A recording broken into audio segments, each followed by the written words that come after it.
TET aspirants కోసం టీశాట్ నిర్వహిస్తున్నటువంటి orientation ప్రోగ్రామ్‌కి స్వాగతం. ఈ వీడియోలో మనము పేపర్ 2 ఫిజికల్ సైన్స్‌లో భాగంగా ఘర్షణకు సంబంధించినటువంటి అంశాలు తెలుసుకునేటటువంటి ప్రయత్నం చేద్దాం. దైనందిన జీవితంలో ఘర్షణ యొక్క ప్రాధాన్యత చాలా ఎక్కువగా ఉన్నటువంటి పరిస్థితులలో, మనం చేసేటటువంటి అనేక కీలక పనుల వెనకాల ఘర్షణ యొక్క ఉనికి కనపడుతున్నటువంటి తరుణంలో వీటిని కొన్ని లైవ్ ఎగ్జాంపుల్స్‌ని స్పృశించుకుంటూ వాటికి సంబంధించినటువంటి ప్రాథమిక అంశాలు తెలుసుకునేటటువంటి ప్రయత్నం చేద్దాం. ఇక్కడ ఫ్రిక్షనల్ ఫోర్స్ లేదా ఫ్రిక్షన్ లేదా సింపుల్‌గా చెప్పాలంటే ఘర్షణగా దీన్ని మనము అభివర్ణిస్తూ ఉంటాం. ఇక్కడ ఘర్షణ అనేది ఏవైనా తాకుతూ ఉండేటటువంటి 2 తలాల మధ్య పనిచేసేటటువంటి ఒక బలంగా మనకిక్కడ కనిపిస్తూ ఉంటుంది. అయితే ఈ క్రమంలో ఒక సర్టెన్ ప్రిన్సిపుల్ అనేది అవి పాటించాల్సి వస్తుంది. అవి ఒకదానితో ఒకటి తాకుతూ ఆ రెండిటి మధ్య సాపేక్ష చలనం అనేది వ్యవస్థితం కావాల్సి వస్తుంటుంది. సో, ఈ క్రమంలో ఆ 2 తలాల మధ్య ఉండేటటువంటి సాపేక్ష చలనాన్ని నిరోధించేటటువంటి బలాన్ని లేదా అపోజ్ చేసేటటువంటి వ్యతిరేకించేటటువంటి బలాన్ని మనం ఇక్కడ ఘర్షణ బలము, ఫ్రిక్షనల్ ఫోర్స్ అనేటటువంటి అంశంగా మనం ఇక్కడ చూస్తాం. ఫర్ ఎగ్జాంపుల్ గమనించినట్లయితే చలికాలంలో చల్లగా ఉన్నటువంటి పరిస్థితులలో 2 అరచేతులను జోడించి రుద్దడం ద్వారా ఏర్పడేటటువంటి ఘర్షణ బలాన్ని ఆధారంగా చేసుకొని ఉష్ణాన్ని జనింపచేసి అక్కడ చెంపలకు రాసుకోవడం ద్వారా వెచ్చదనాన్ని అనుభూతి చెందేటటువంటి పరిస్థితి మనందరికీ తెలిసిందే. అంటే సాపేక్ష చలనంలో ఉన్నటువంటి ఏ 2 వస్తువుల మధ్యనైనా అది పరస్పరం తాకుతూ ఉన్నప్పుడు అక్కడ రెండిటి మధ్యలో ఉండేటటువంటి సాపేక్ష చలనాన్ని నిరోధించేటటువంటి బలం అనేది వ్యవస్థితమవుతుంది. దీన్నే మనం ఘర్షణ బలంగా చెప్పుకున్నాం. ఇదివరకు చూసినట్లయితే వక్ర మార్గాల గుండా వాహనాలు ప్రయాణించేటటువంటి క్రమంలో ఆ వక్ర మార్గాన్ని సేఫ్‌గా దాటేటందుకు కావాల్సినటువంటి అభికేంద్ర బలాలను వాహనాల యొక్క టైర్లకు మరియు రోడ్డుకు మధ్యలో ఉండేటటువంటి ఆ ఘర్షణ బలాలనేవి ఎస్టాబ్లిష్ చేసి అందిస్తాయనేటటువంటి అంశాన్ని మనం గమనించుకున్నాం. ఈ రకంగా చూస్తే దైనందిన జీవితంలో ఘర్షణ బలాల యొక్క ప్రభావము అంతా ఇంతా కాదు. అదేవిధంగా మనము పెన్ పట్టుకొని రాసేటటువంటి క్రమంలో పెన్నుకు మరియు మన చేతి వేళ్లకు మధ్యలో ఉండేటటువంటి ఘర్షణ బలాల వల్ల ఆ పెన్నుని సాఫీగా పట్టుకొని రాయడానికనేది మనకు వెసులుబాటు కలుగుతుంది. ఒకవేళ ఘర్షణ బలాల యొక్క ప్రభావం గనక లేకపోతే పెన్నును మనం సాఫీగా పట్టుకోలేము. అది జారిపోయేటటువంటి స్వభావాన్ని ప్రదర్శిస్తూ ఉండేది. అదేవిధంగా చూసినట్లయితే రోడ్ల మీద నడిచేటటువంటి క్రమంలో రోడ్డు తలానికి మరియు పాదాలకు మధ్య ఉండేటటువంటి ఘర్షణ బలము మనము రోడ్డు మీద సాఫీగా నడవడానికి ఉపయోగపడుతుంది. ఒకవేళ ఘర్షణ బలం గనక లేనట్లయితే అక్కడ రోడ్డు మీద జారి పడిపోయేటటువంటి అంశము మనకందరికీ తెలిసినటువంటి విషయమే. సో, ఇలా ఘర్షణ బలం అనేది దైనందిన జీవితంలో ఎంతో కీలకమైనటువంటి పాత్ర పోషిస్తున్నటువంటి అంశంగా మనం ఇక్కడ చూస్తాం. ఇక్కడ ఘర్షణకు సంబంధించి చూస్తే 3 రకాలైనటువంటి ఘర్షణ బలాలు వ్యవస్థితం కావడం జరుగుతుంది. ఇక్కడ మొదటి దానిగా చూస్తే మనం ఇక్కడ స్థైతిక ఘర్షణ బలాన్ని మనం ఇక్కడ పేర్కోవాల్సి వస్తుంది. అంటే విరామ స్థితిలో ఉన్నటువంటి ఏవైనా 2 వస్తువుల మధ్య ఉండేటటువంటి ఘర్షణను స్థైతిక ఘర్షణ బలం అంటాము. ఇది ఆ వస్తువుల మధ్య ఒకవేళ సాపేక్ష చలనం గనక ఏర్పాటు కాబోతే అది వచ్చేటటువంటి లేదా జరగబోయేటటువంటి ఆ సాపేక్ష చలనాన్ని నిరోధించేటటువంటి ధర్మాన్ని లేదా వ్యతిరేకించేటటువంటి ధర్మాన్ని ప్రదర్శిస్తూ ఉంటుంది.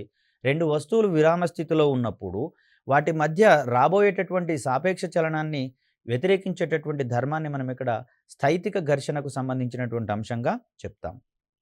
ఇక్కడ వస్తువు మీద కొంత బలాన్ని ప్రయోగించినప్పుడు మాత్రమే ఈ స్థైతిక బలం అనేది పనిచేయడం ప్రారంభిస్తూ ఉంటుంది. ఈ బలాలు ఆ అనువర్తిత బలంతో పాటు ఒక సీమాంత విలువ వరకు పెరిగేటటువంటి ధోరణిని ప్రదర్శిస్తూ ఉంటాయి.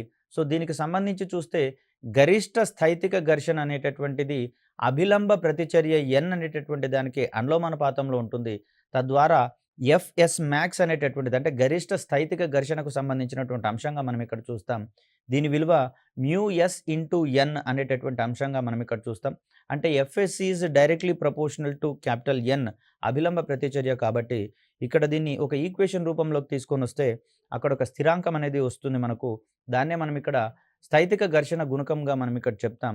సో, ఇది FS max is equal to mu S into capital N అనేటటువంటి అంశంగా మనం ఇక్కడ చూస్తాం. అదేవిధంగా గతిక ఘర్షణ బలం అనేటటువంటిది చూస్తే స్థైతిక ఘర్షణ ఏం చెప్తుంది మనకు? విరామ స్థితిలో ఉన్నటువంటి వస్తువుల మధ్య జరగబోయే సాపేక్ష చలనాన్ని నిరోధించేటటువంటి అంశంగా మనకిక్కడ స్థైతిక ఘర్షణ బలం అనేది కనిపిస్తూ ఉండగా, ఒకవేళ వస్తువులు గనక ఒకదానితో ఒకటి పరస్పరం తాకుతూ గమనంలో వచ్చిన తర్వాత అంటే సాపేక్ష చలనం అనేది వాటి మధ్య ఎస్టాబ్లిష్ అయినప్పుడు ఆ స్పర్శతలాల మధ్య ఈ సాపేక్ష చలనాన్ని వ్యతిరేకించేటటువంటి ధర్మాన్ని మనం ఇక్కడ గతిక ఘర్షణ బలంగా మనం ఇక్కడ చెప్పుకుంటూ ఉంటాం. దీన్నే F K is directly proportional to capital N అంటే అభిలంబ ప్రతిచర్య బలానికి ఇది అనులోమానుపాతంలో ఉంటుంది. ఆ కోణంలో చూస్తే FK is equal to mu K into capital ఎన్గా చెప్తాం. ఇక్కడ మ్యూకే అనేది గతిక ఘర్షణ గుణకంగా మనం ఇక్కడ చెప్తాం.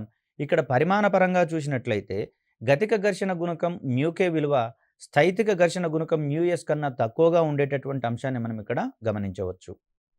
అదేవిధంగా మరొక ఘర్షణ బలాన్ని గనక మనం గమనించినట్లయితే దాన్ని దొర్లుడు ఘర్షణ బలంగా చెప్పుకుంటూ ఉంటాం. సో, ఇక్కడ వస్తువుల మధ్య దొర్లేటటువంటి చలనం ఉన్నప్పుడు అంటే వృత్తాకారంలో ఉన్నటువంటి ఏవైనా 2 వస్తువుల యొక్క తలాలు తాకుతూ ఉన్నటువంటి సందర్భంలో ఆ రెండిటి యొక్క మధ్య ఉండే సాపేక్ష చలనాన్ని వ్యతిరేకించేటటువంటి ధర్మాన్ని, అదేవిధంగా స్పర్శ తలాలకు సమాంతరంగా పనిచేసేటటువంటి బలాన్ని మనం ఇక్కడ దొర్లుడు ఘర్షణ బలంగా మనం ఇక్కడ చెప్తాం.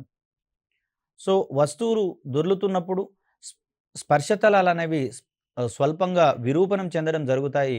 ఫలితంగా ఆ వస్తువుల యొక్క పరిమిత తలంలోనే స్పర్శలు ఉండేటటువంటి అంశం మనం ఇక్కడ గమనించాల్సి ఉంటుంది. అవి వృత్తాకార మార్గంలో ఉంటున్నటువంటి పరిస్థితులలో అక్కడ రెండిటి యొక్క స్పర్శ తలాలు అనేవి స్వల్ప పరిమాణంలోనే తాకుతూ ఉండేటటువంటి అంశాన్ని ఇక్కడ మనం గమనించాలి.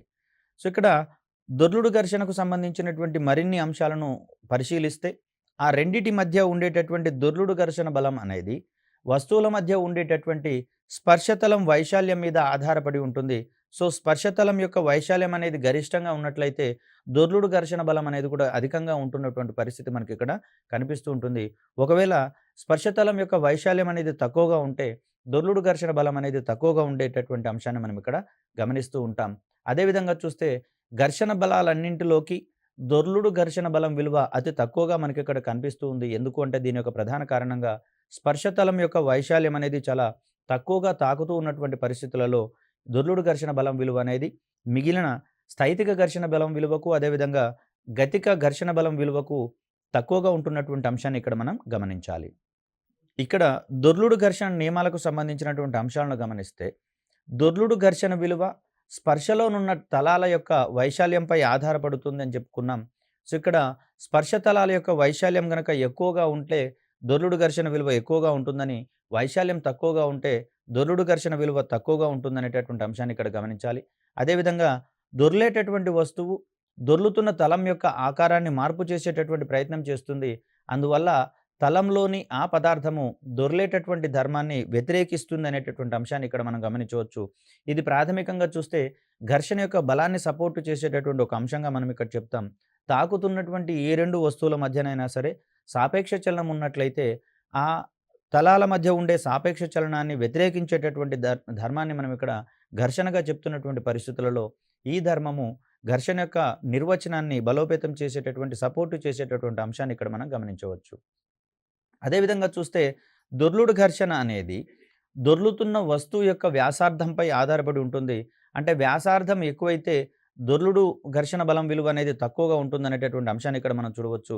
దీన్నే మనం ఇక్కడ F is inversely proportional to 1/r అనేటటువంటి అంశంగా చెప్తాం. ఇక్కడ ఆర్ అనేటటువంటిది దొర్లుచున్న వస్తువు యొక్క వ్యాసార్థం అనేటటువంటి అంశంగా మనం ఇక్కడ చూస్తాం. ఇక్కడ ఎఫ్ అనేది దొర్లుడు ఘర్షణ బలానికి సంబంధించినటువంటి అంశంగా చూస్తాం. దొర్లుడు ఘర్షణ బలం విలువ దొర్లుతున్నటువంటి వస్తువు యొక్క వ్యాసార్థంపై ఆధారపడి ఉంటుంది. ఇది విలోమానుపాతంలో ఉంటున్నట్లుగా మనం ఇక్కడ గమనించాలి. అదేవిధంగా దొర్లుడు ఘర్షణ అనేది అభిలంబ ప్రతిచర్యకు అనులోమానుపాతంగా ఉంటున్నట్లుగా మనకి ఇక్కడ తెలుస్తుంది. F is directly proportional to capital ఎన్కి సంబంధించినటువంటి అంశంగా మనం ఇక్కడ చూస్తాం. అభిలంబ ప్రతిచర్యకు సంబంధించి క్యాపిటల్ ఎన్ అనేటటువంటి అంశాన్ని చూసాం కాబట్టి F is directly proportional to capital N. ఇక్కడ అభిలంబ ప్రతిచర్య గనక గరిష్టంగా ఉన్నట్లయితే దొర్లుడు ఘర్షణ బలం గరిష్టంగా ఉంటుందని, అదేవిధంగా అభిలంబ ప్రతిచర్య గనక తక్కువగా ఉన్నట్లయితే దొర్లుడు ఘర్షణ బలం విలువ కూడా తక్కువగా ఉంటున్నట్లుగా మనకి ఇక్కడ తెలుస్తుంది. అనులోమానుపాతంలో ఉంటున్నటువంటి పరిస్థితుల దృష్ట్యా. ఘర్షణకు సంబంధించి చూస్తే స్థైతిక, గతిక మరియు దొర్లుడు ఘర్షణలు ఉన్నాయి అనుకున్నాం కదా. మరి వీటి ఆధారంగా ఏ విధమైనటువంటి ప్రయోజనాలున్నాయి, అదేవిధంగా ఏ విధమైనటువంటి నష్టాలున్నాయి అనేటటువంటి ఓరియంటేషన్ గనక మనం చూస్తే ఘర్షణకు సంబంధించినటువంటి లాభాలను గమనించే ప్రయత్నం చేద్దాం. ఘర్షణ బలాలు మన నిజ జీవితంలో అనేకమైనటువంటి పనులను చేపట్టడానికి గాను ఒక కీలకమైనటువంటి పాత్రను పోషించే విధానాన్ని మనకు తెలుస్తుంది. ఇక్కడ నడిచేటప్పుడు భూమికి మరియు చెప్పులకు మధ్యలో ఉండేటటువంటి ఘర్షణ బలం అనేది జారిపోకుండా ఆపడానికి కారణమవుతుంది. ఫలితంగా మన యొక్క నడక అనేది సాఫీగా నిర్వహించుకునేటందుకు అవకాశం ఏర్పడుతుంది. అదేవిధంగా బురదలో ఉన్నటువంటి నీటి ద్వారా గానీ, లేకపోతే తడిగా ఉన్నటువంటి తలాల మీద గానీ నడిచేటటువంటి క్రమంలో అక్కడ ఘర్షణ బలం అనేది చాలా స్వల్ప పరిమాణంలో పనిచేస్తుంది కాబట్టి, జారి పడిపోయేందుకు ఎక్కువగా అవకాశం ఉండేటటువంటి పరిస్థితులు కనిపిస్తూ ఉంటాయి. అదేవిధంగా ఘర్షణ బలాలు యంత్రాలలో చలనాన్ని ఒక చక్రం నుండి రెండవ దానికి బెల్ట్ ద్వారా అందించడంలో ఉపయోగపడతాయి. తద్వారా ఒక దగ్గర చలనంలో ఉన్నటువంటి చక్రము బెల్ట్ ద్వారా మరొక చక్రానికి ఈ బలాన్ని అందించేటటువంటి క్రమంలో దానిని కూడా తిప్పేటటువంటి క్రమాన్ని మనం ఇక్కడ గమనించవచ్చు. కన్వేయర్ బెల్టులకు సంబంధించినటువంటి సాధారణమైనటువంటి అంశంగా దీన్ని ఇక్కడ మనం చూస్తాం. అదేవిధంగా యంత్రాలకు సంబంధించి రైస్ మిల్లులలో చూసినట్లయితే ఒక యంత్రాన్ని నడిపించేటటువంటి క్రమంలో అక్కడ వచ్చేటటువంటి చలనాన్ని బెల్టుల ద్వారా మరొక యంత్రాన్ని నడిపించేటటువంటి క్రమాన్ని కూడా మనం అక్కడ చూస్తాం. సో, వీటి మధ్య ఉండేటటువంటి ప్రధానమైనటువంటి ధర్మంగా ఘర్షణ బలాలకు సంబంధించినటువంటి అంశంగా దీన్ని మనం కీలకంగా గుర్తుంచుకోవాలి. అదేవిధంగా బ్రేకులు వేసినటువంటి సందర్భాలలో వాహనాలు నిశ్చల స్థితికి వచ్చేటటువంటి క్రమంలో కూడా ఆ బ్రేక్ వేసినటువంటి క్రమంలో అక్కడ ఉండేటటువంటి బ్రేక్ పట్టీలకు మరియు వాహనం యొక్క చక్రానికి మధ్యలో ఉండేటటువంటి ఘర్షణ బలాలు గరిష్టం చేయబడతాయి. తద్వారా వాహనం అనేది నిశ్చల స్థితికి రావడానికి ఆస్కారం ఉంటుందనేటటువంటి అంశాన్ని ఇక్కడ మనం చూడవచ్చు. అంటే బ్రేకులు వేసినప్పుడు వాహనం నిశ్చల స్థితికి రావడానికి ప్రధాన కారణంగా మనకు ఘర్షణ బలాలనేవి కారణం అవుతాయి. అదేవిధంగా ఘర్షణ బలం కనుక లేకపోతే తాళ్ళతో వస్తువులను కట్టేటటువంటి క్రమాన్ని మనం ఊహించలేము. కేవలము ఆ వస్తువు యొక్క ఉపరితలానికి మరియు తాడు యొక్క గరుకుతలానికి మధ్యలో ఉండేటటువంటి ఘర్షణ బలాల ప్రభావం వల్ల అక్కడ చలనాన్ని నిరోధించేటటువంటి అంశం ఉంటుంది కాబట్టి, ఖచ్చితంగా ఆ తాడనేది వస్తువులను కట్టి ఉంచి, పట్టి ఉంచేటటువంటి అంశాన్ని మనం ఇక్కడ గమనించవచ్చు. అదేవిధంగా ఘర్షణ బలాల కారణంగానే మేకులు మరియు బోల్టులు అనేటటువంటివి ఈ చెక్కలను కలిపి ఉంచేటటువంటి క్రమాన్ని మనం ఇక్కడ గమనించవచ్చు. 2 చెక్కలను కలిపి ఉంచాలి అంటే, ఆ రెండిటికి మేకులను కొట్టేటటువంటి క్రమంలో మేకుకు మరియు చెక్కకు మధ్యలో ఉండేటటువంటి ఘర్షణ బలాల వల్ల అవి అదే విధంగా పట్టి ఉంచేటటువంటి క్రమాన్ని మనం ఇక్కడ గమనించవచ్చు. అదేవిధంగా నష్టాలకు సంబంధించి చూస్తే ఘర్షణ వల్ల చాలా శక్తి వృధా కావడం జరుగుతుంది.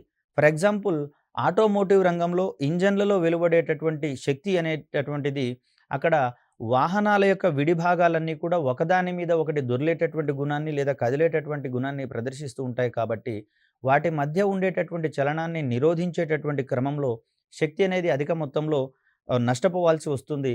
అదేవిధంగా ఆ 2 తలాల మధ్య ఉండేటటువంటి ఘర్షణ బలాల వల్ల ఉష్ణం అనేది జనరేట్ అవుతుంది కాబట్టి, వెలువడేటటువంటి ఆ ఉష్ణము ఈ ఇంధనం యొక్క మండడం ద్వారా వెలువడేటటువంటి శక్తిని నష్టపోయేటటువంటి పరిస్థితికి తీసుకొని వస్తుంది. సో, ఇలా శక్తి అనేది నష్టపోకుండా ఉండడం కోసం అక్కడ ఇంజిన్ ఆయిల్ అనేటటువంటి దాన్ని వాడడం ద్వారా వాటి మధ్యలో ఉండేటటువంటి ఘర్షణ బలాలను కనిష్ట స్థాయికి పరిమితం చేస్తూ వాహనాలకు సంబంధించినటువంటి శక్తిని గరిష్ట మేరకు పెంచేటటువంటి ప్రయత్నం చేస్తూ ఉంటాం. అయినా కూడా కొంత ఉష్ణశక్తి రూపంలో నష్టపోయేటటువంటి క్రమాన్ని మనం ఇక్కడ గమనించవచ్చు. మరొక ముఖ్యమైనటువంటి నష్టం ఏంటంటే ఆహ్, ఈ స్పర్శించుకునేటటువంటి తలాలు ఘర్షణ బలాల ప్రభావం వల్ల ఎక్కువ అరుగుదలకు లోనయ్యేటటువంటి ప్రమాదం ఉంది. తద్వారా వాహనాల యొక్క విడి భాగాలను త్వరిత కాలంలోనే వాటిని మనము రీప్లేస్ చేయాల్సినటువంటి అవసరం వస్తుంది. ఇది మనకు అదనపు భారానికి గురి చేసేటటువంటి ఒక అంశంగా మనం ఇక్కడ చూస్తాం. అదేవిధంగా చూస్తే ఘర్షణ వల్ల ఉష్ణం జనించి యంత్ర భాగాల యొక్క బలం అనేది తగ్గిపోయేటటువంటి పరిస్థితి మనకి ఇక్కడ కనిపిస్తుంది. అధిక మొత్తంలో వెలువడేటటువంటి బలాన్ని మనము సద్వినియోగం చేసుకోలేం కాబట్టి, అక్కడ ఇంధనాల యొక్క ఎఫిషియన్సీ కూడా తగ్గిపోయేటటువంటి ప్రమాదం మనకి ఇక్కడ కనిపిస్తూ ఉంది. ఈ క్రమంలో చూస్తే మరి ఘర్షణ ద్వారా ప్రయోజనాలు ఎన్నైతే ఉన్నాయో, నష్టాలు కూడా అన్నే ఉన్నాయి కాబట్టి, నష్టాలకు సంబంధించినటువంటి అంశాలను కనిష్ట స్థితికి పరిమితం చేయాల్సినటువంటి అవసరం ఉంది. దీంట్లో భాగంగా ఘర్షణను నివారించేటటువంటి పద్ధతుల గురించి మనం మాట్లాడుకోవాల్సి ఉంటుంది. ఇక్కడ వస్తువుల మధ్య ఉండేటటువంటి గరుకు స్వభావం వల్ల ఘర్షణ బలాలనేవి మాక్సిమం అంటే గరిష్టంగా పనిచేసేటటువంటి క్రమాన్ని మనం ఇక్కడ చూస్తాం. నునుపు తలాల మధ్య ఏర్పడేటటువంటి ఘర్షణ బలాలనేవి కనిష్టంగా ఉంటుండగా, గరుకు తలాల మధ్య ఏర్పడేటటువంటి ఘర్షణ బలాల ప్రభావం అనేది అధికంగా ఉంటుంది కాబట్టి ఏవైనా 2 వస్తువుల మధ్య ఘర్షణ బలాల ప్రభావాన్ని గనక తగ్గించాలి అంటే ఆ వస్తువుల యొక్క ఉపరితలాన్ని నునుపుగా చేసేటటువంటి పరిస్థితిని మనం ఇక్కడ గమనించవచ్చు. ముఖ్యంగా చూస్తే ఒక తలంలోని హెచ్చుతగ్గుల వల్ల ఘర్షణ అనేది పనిచేయడం జరుగుతుంది కాబట్టి తలాలను నునుపు చేయడం ద్వారా ఘర్షణ బలాల యొక్క ప్రభావాన్ని మనం చాలా తక్కువ చేయవచ్చు. కానీ ఎక్కువ నునుపుదనం చేసినట్లయితే మళ్ళీ ఘర్షణ బలం అనేది పెరిగేందుకు ఎక్కువగా అవకాశం ఉంటుంది. దీనికి ప్రధాన కారణంగా పరమాణువుల స్థాయిలలోని ఆకర్షణ బలాలను మనం ప్రధాన కారణంగా చెప్పుకోవచ్చు. సో, పరమాణు స్థాయిల వరకు గనక దాన్ని నునుపుగా చేసుకొని పోతున్నట్లుగా ఉన్నట్లయితే అక్కడుండేటటువంటి ఆకర్షణ, వికర్షణ బలాల ప్రభావం వలన తిరిగి ఘర్షణ బలాల యొక్క ప్రభావం అనేది గరిష్టంగా మారేటటువంటి క్రమాన్ని మనం ఇక్కడ చూస్తాం. అదేవిధంగా స్నేహకాలను లూబ్రికెంట్స్ అంటాం వీటిని. లూబ్రికెంట్స్‌ని వినియోగించడం ద్వారా కూడా ఘర్షణ యొక్క ప్రభావాన్ని మనం కనిష్టం చేసేటటువంటి వీలుంటుంది. వేటికైతే స్నిగ్ధతా బలాల ప్రభావం అధికంగా ఉంటుందో, స్నిగ్ధత అధికంగా ఉంటుందో అటువంటి వాటిని మనము స్నేహకాలుగా మనం ఉపయోగించుకుంటూ ఉంటాం. గ్రీజు కావచ్చు, నూనె కావచ్చు, అదేవిధంగా ఆముదము, తేనె ఇటువంటి పదార్థాలకు ఎక్కువ స్నిగ్ధత ఉంటున్నటువంటి కారణంగా వీటిని ఆయా వస్తువుల మధ్య వాడినట్లయితే అక్కడ ఘర్షణ బలాల ప్రభావం అనేది చాలా తక్కువ స్థాయికి పడిపోతుంది. అయితే తేనె కంటే కూడా గ్రీజుకు అధికమైనటువంటి ఈ స్నిగ్ధత ఉంటున్నటువంటి కారణంగా గ్రీజును వాడడం ద్వారా యంత్ర భాగాల మధ్యలో ఏర్పడేటటువంటి ఘర్షణ బలాల యొక్క ప్రభావాన్ని మనం నివారించవచ్చు. తత్ఫలితంగా వాహనాల యొక్క విడిభాగాలలో ఏర్పడేటటువంటి అరుగుదలను కూడా మనం సంపూర్ణంగా మార్చేటందుకు, కనిష్టం చేసేటందుకు వీలు కలుగుతుంది. అదేవిధంగా లూబ్రికెంట్ ఆయిల్ అనేటటువంటిది ఇంజిన్ యొక్క విడిభాగాల మధ్యలో వాడడం ద్వారా ఆయా వాహనం యొక్క విడిభాగాల మధ్య ఏర్పడేటటువంటి ఘర్షణ బలాలనేవి కనిష్ట స్థాయికి పడిపోతాయి. తద్వారా ఉష్ణం జనరేట్ చేసేటటువంటి అవకాశాలు తగ్గుతాయి. యాజ్ వెల్ యాజ్ వాటి మధ్యలో అరుగుదల అనేది కూడా చాలా తక్కువ స్థాయిలో సంభవిస్తూ ఉండడం వల్ల వాటి యొక్క లైఫ్ టైమ్ అనేది పెరుగుతున్నటువంటి క్రమాన్ని కూడా మనం ఇక్కడ గమనించవచ్చు. గ్రీజు, నూనె మొదలగు పదార్థాలను ఉపయోగించి యంత్ర భాగాల మధ్య ఉండేటటువంటి దొర్లుడు చలనాన్ని లేదా జారుడు చలనాన్ని మనము మార్చేటటువంటి క్రమాన్ని ఇక్కడ మనం గమనించవచ్చు. ఈ విధంగా చేయడం ద్వారా ఆ విడిభాగాల మధ్య ఘర్షణ అనేది కనిష్ట స్థాయికి పరిమితమయ్యేటటువంటి అంశాన్ని ఇక్కడ మనం గమనించాలి. అదేవిధంగా స్ట్రీమ్ లైనింగ్ అనేటటువంటి అంశాన్ని ఇక్కడ మనం గమనించవచ్చు. వాహనాలకు సంబంధించినటువంటి ముందు భాగాన్ని గనక గమనిస్తే అది ఒక ప్రత్యేకమైనటువంటి ఆకారాన్ని కలిగి ఉంటుంది. సో, దీనికి ప్రధాన కారణంగా అవి ప్రయాణం చేసేటటువంటి క్రమంలో గాలి కణాలతో ఏర్పడేటటువంటి ఘర్షణ చలనాన్ని, ఘర్షణ బలాన్ని నిరోధించేటందుకు గాను చేసినటువంటి ఒక ప్రత్యేకమైనటువంటి అమరికగా మనకిక్కడ కనిపిస్తూ ఉంటుంది. సో, గాలిలో ప్రయాణించేటటువంటి విమానాలకు కావచ్చు, వీటికి గాలి వలన ఘర్షణ అనేది ఏర్పడుతూ ఉంటుంది. అదేవిధంగా నీటిలో ప్రయాణించేటటువంటి ఓడలకు సైతము నీటికి మరియు ఓడకు మధ్య ఘర్షణ అనేది ఏర్పడుతూ ఉంటుంది. సో, ఈ విధమైనటువంటి ఘర్షణను తగ్గించేటటువంటి క్రమంలో విమానాలు మరియు ఓడల యొక్క ముందు భాగాలను, ఆకారాలను ఒక ప్రత్యేకమైనటువంటి ఆకారంలో తయారు చేస్తారు. వీటిని మనము స్ట్రీమ్ లైనింగ్‌కి సంబంధించినటువంటి అంశంగా చూస్తాం. అదేవిధంగా ప్రవాహులు ప్ర ప్ర ప్రవహించేటటువంటి క్రమంలో వాటి యొక్క ముందు ఆకారం కూడా కొంత కర్వ్డ్ షేప్‌లో ఉంటుంది. ఈ ఆకారాన్ని కూడా మనము స్ట్రీమ్ లైన్‌కి సంబంధించినటువంటి అంశంగా చెప్తాం. స్ట్రీమ్ లైనింగ్ ఆకారాన్ని కలిగినటువంటి వస్తువులు గాలితో ఏర్పడేటటువంటి ఘర్షణ వాతావరణాన్ని సమర్థవంతంగా తట్టుకునేటటువంటి ప్రయత్నం చేస్తాయి. తద్వారా ఆ వాహనాలకు సంబంధించినటువంటి ఎఫిషియన్సీ అనేది పెరగడం జరుగుతుంది. ఒకవేళ ఈ ఆకారం గనక లేకపోతే ఘర్షణ బలాల ప్రభావం వల్ల వాటి యొక్క ప్రయాణం అనేది సాఫీగా జరగదు. అదేవిధంగా ఇంజిన్‌ల యొక్క సామర్థ్యం అనేది తక్కువ కాబడుతుంది. ఫ్యూయల్ యొక్క ఎఫిషియన్సీ అనేది తక్కువ అయ్యేటటువంటి ప్రమాదం మనకక్కడ ఉంటుంది. మరొక ముఖ్యమైనటువంటి అంశం ఏంటి అంటే, పక్షులు గుంపులుగా ప్రయాణించేటటువంటి క్రమంలో ఒక క్రమబద్ధమైనటువంటి వి షేప్ ఆకారంలో అవి ప్రయాణిస్తూ ఉంటాయి. ఎప్పుడైతే అవి ఈ విధంగా ప్రయాణిస్తూ ఉంటాయో అక్కడ గాలి ద్వారా ఏర్పడేటటువంటి ఘర్షణ అక్కడ వి ఆకారపు కొన వద్ద ఉన్నటువంటి పక్షి మీద పడుతుంది. సో, ఈ పక్షి ఆ ఘర్షణను నేరుగా ఎదుర్కొని దాని వెనకాల ఉన్నటువంటి పక్షులకు ఘర్షణ యొక్క బలాల ప్రభావాన్ని తగ్గించేటటువంటి ప్రయత్నం చేస్తుంది. తద్వారా పక్షులు కనిష్ట శక్తితోటే గరిష్ట దూరాలకు ప్రయాణించేటటువంటి క్రమాన్ని మనం ఇక్కడ గమనించవచ్చు. ఎప్పుడైతే ముందున్నటువంటి పక్షి గాలి యొక్క ఘర్షణను నిరోధించుకుంటూ ప్రయాణం చేస్తుందో కొంతసేపటికి అది అలసిపోయేటటువంటి క్రమాన్ని మనం గమనించవచ్చు. తద్వారా అది ఆ పక్షుల యొక్క వరుసలో చివరి వరుసలోకి పోతుంది. తర్వాత మరొక బలమైనటువంటి పక్షి ఆ స్థానాన్ని భర్తీ చేయడం ద్వారా అవి కొన్ని వందలు, వేల కిలోమీటర్ల దూరాలను నిరాటంకంగా ఎటువంటి అంతరాయాలు లేకుండా ప్రయాణించేటటువంటి క్రమాన్ని మనం ఇక్కడ చూస్తాం. దీనికి ప్రధాన కారణంగా ఘర్షణను తగ్గించేటటువంటి ఉపాయాలు పక్షులకు తెలిసినట్లుగా మనకక్కడ కనిపిస్తూ ఉంటుంది. సో, ఇది ఘర్షణకు సంబంధించినటువంటి ప్రాథమిక సమాచారంగా మనం భావించవచ్చు. ఘర్షణను ప్రభావితం చేసేటటువంటి అంశాలను గనక మనం గమనించినట్లయితే, ఏవైనా 2 వస్తువులు సాపేక్షంగా చలనంలో ఉన్నప్పుడు అవి 2 తాకుతున్నటువంటి పరిస్థితులలోనే ఘర్షణ అనేది ఏర్పడుతుందని చెప్పేసి అనుకున్నాం కాబట్టి, ఆ 2 వస్తువుల యొక్క ఉపరితలాల మధ్య గరుకుతనం అనేది ఎక్కువగా ఉంటే, ఘర్షణ బలాల యొక్క ప్రభావం అనేది గరిష్టంగా ఉంటుంది. తలాలలో ఉన్న చిన్న చిన్న ఎగుడు దిగుడులను మనం ఇక్కడ గరుకుతలంగా చెప్తాం. పరమాణు స్థాయిల్లో సైతం కంటికి కనిపించినటువంటి స్థాయిలో గరుకుతలాలనేది, గరుకుతనం అనేది ఉంటుంది కాబట్టి, ఇక్కడ కొంతవరకు నునుపు చేసినప్పుడు మాత్రమే ఘర్షణ బలాల యొక్క ప్రభావం అనేది తగ్గుతూ ఉంటుంది. మరింత ఎక్కువ స్థాయిలో గనక నునుపుతనం చేస్తే, పరమాణు స్థాయిలలోని ఆ ఎగుడు దిగుళ్ళు కనిపిస్తూ ఉండడం వల్ల ఘర్షణ బలాల యొక్క ప్రభావం అనేది మరింత గరిష్టంగా మారేటందుకు అవకాశం ఉంటుంది. ఇక్కడ చూస్తే మరో రకంగా తలాల మధ్య గరుకుతనం గనక పెరిగితే ఘర్షణ బలం అనేది పెరుగుతూ ఉంటుంది. అదేవిధంగా తలాల మధ్య గరుకుతనం అనేది గనక తగ్గితే ఘర్షణ తగ్గేటటువంటి క్రమాన్ని మనం ఇక్కడ గమనించవచ్చు. అదేవిధంగా వస్తువుల మధ్య ఏర్పడేటటువంటి అభిలంబ ప్రభావం కూడా ఘర్షణ బలాల మీద ప్రభావాన్ని చూపిస్తూ ఉంటుంది. ఆ క్రమంలో చూస్తే వస్తువు ఉండేటటువంటి తలానికి లంబంగా పై దిశలో ఉండేటటువంటి బలాన్ని అభిలంబ బలం అంటాం. ఊర్ధ్వ దిశలో పనిచేసేటటువంటి బలాన్ని అభిలంబ బలం అంటాము. ఘర్షణ బలం అనేది అభిలంబ బలానికి అనులోమానుపాతంలో ఉంటుంది. అంటే అభిలంబ బలం యొక్క ప్రభావము గరిష్టంగా ఉంటే ఘర్షణ బలం ఎక్కువగా ఉంటుంది. అభిలంబ బలం యొక్క ప్రభావం గనక తక్కువగా ఉంటే, పరిమాణం తక్కువగా ఉంటే ఘర్షణ బలం తగ్గిపోయేటటువంటి క్రమాన్ని ఇక్కడ మనం చూడవచ్చు. సో, అభిలంబ బలం పెరిగితే ఘర్షణ బలం పెరుగుతుంది. అభిలంబ బలం తగ్గితే ఘర్షణ బలం తగ్గేటటువంటి క్రమాన్ని మనం ఇక్కడ గమనించవచ్చు. అదేవిధంగా చూస్తే ప్రవాహులు కలుగజేసేటటువంటి లేదా ప్రవాహుల మీద చూపించబడేటటువంటి ఘర్షణ మనం ఇక్కడ ప్రవాహి ఘర్షణ అనేటటువంటి పదంగా చెప్తాం. ఏవైనా వస్తువులు ప్రవాహుల గుండా చలించేటటువంటి క్రమంలో ఏర్పడేటటువంటి ఒక దృగ్విషయంగా మనకిక్కడ ప్రవాహి ఘర్షణ అనేది కనిపిస్తూ ఉంటుంది.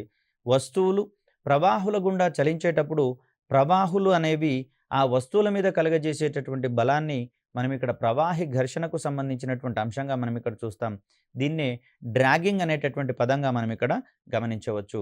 ఫర్ ఎగ్జాంపుల్ చూసినట్లయితే మనకు శాటిలైట్స్‌కు సంబంధించి భూ దిగువ కక్షలు లేదా భూ నిమ్న కక్షలకు సంబంధించినటువంటి అంశాలు గనక గమనిస్తే ఆహ్, 400 నుంచి 1000 కిలోమీటర్ల ఎత్తులో ఉండేటటువంటి కక్షలను మనం ఇక్కడ భూ నిమ్న కక్షలుగా పరిగణిస్తూ ఉంటాం. సో, ఇక్కడ దిగువ కక్షలలో మరింత దిగువగా ఉన్నటువంటి కక్షలలో వాతావరణ కణాల యొక్క ప్రభావం వల్ల అక్కడ చలించేటటువంటి ఆ ఉపగ్రహాలను గాలి లేదా వాతావరణ కణాలనేవి దిగువకు లాగేటటువంటి ప్రయత్నం చేస్తాయి. దీన్నే మనం ప్రవాహి ఘర్షణకు సంబంధించినటువంటి అంశంగా కూడా చెప్పవచ్చు. కాలక్రమంలో ఆయా ఉపగ్రహాలు వాతావరణంలోకి జారిపోయేటటువంటి ప్రమాదాన్ని కలిగి ఉంటాయి. దీన్నే మనము అట్మాస్ఫిరిక్ డ్రాగింగ్ ఆన్ శాటిలైట్స్ అనేటటువంటి పేరుతో చెప్తాం. దీనికి మనము ప్రవాహి ఘర్షణ అనేది ప్రధానమైనటువంటి కారణంగా మనకిక్కడ కనిపిస్తూ ఉంది. ఇక్కడ ప్రవాహులకు సంబంధించి ప్రవాహి ఘర్షణను ప్రభావితం చేసేటటువంటి అంశాలను గనక మనం గమనిస్తే, ప్రవాహి పరంగా ఆ వస్తువులకు ఉండేటటువంటి వడి మీద, అదేవిధంగా వస్తువుల యొక్క ఆకారం మీద మరియు ప్రవాహి యొక్క స్వభావం మీద ఇక్కడ ప్రవాహి యొక్క ఘర్షణ అనేది ప్రభావితం చేయబడి ఉంటున్నట్లుగా మనకిక్కడ కనిపిస్తూ ఉంది. ఇక్కడ ప్రవాహుల ద్వారా ఏర్పడేటటువంటి ఘర్షణను నివారించడం కోసం విమానాలు కావచ్చు, ఓడలు కావచ్చు, అదేవిధంగా కార్లు కావచ్చు, ఒక రకమైనటువంటి ప్రత్యేక ఆకారంలో తయారు చేయబడతాయి. ఈ ప్రత్యేకమైనటువంటి ఆకారాలలో తయారు చేయడానికి ప్రధాన కారణంగా అక్కడ వాతావరణ కణాల ద్వారా ఈ వస్తువుల యొక్క లేదా వాహనాల యొక్క ఉపరితలం మీద ఏర్పడేటటువంటి ఘర్షణ బలాల యొక్క ప్రభావాన్ని తక్కువ చేయడమే. దీనివల్ల ఘర్షణ బలాల యొక్క ప్రభావం తగ్గినట్లయితే ఇంధనం యొక్క ఎఫిషియన్సీ, అదేవిధంగా వాహనాలు అనేవి గరిష్ట వేగంతో ప్రయాణించగలిగేటందుకు వీలుంటుంది. అదేవిధంగా భారీ వాహనాల ద్వారా సరుకులను రవాణా చేసేటటువంటి క్రమంలో కొన్ని రకాలైనటువంటి పరిస్థితులలో ఒకే రకమైనటువంటి వాహనాలను ఒకదాని వెనకాల ఉంచి ప్రయాణం చేసేటటువంటి క్రమం కూడా మనకు తెలిసిందే. దీనివల్ల ముందున్నటువంటి వాహనము ఆ గాలిని నేరుగా ఎదుర్కొని గాలి ద్వారా ఏర్పడేటటువంటి ఘర్షణను అది స్వీకరిస్తుంది.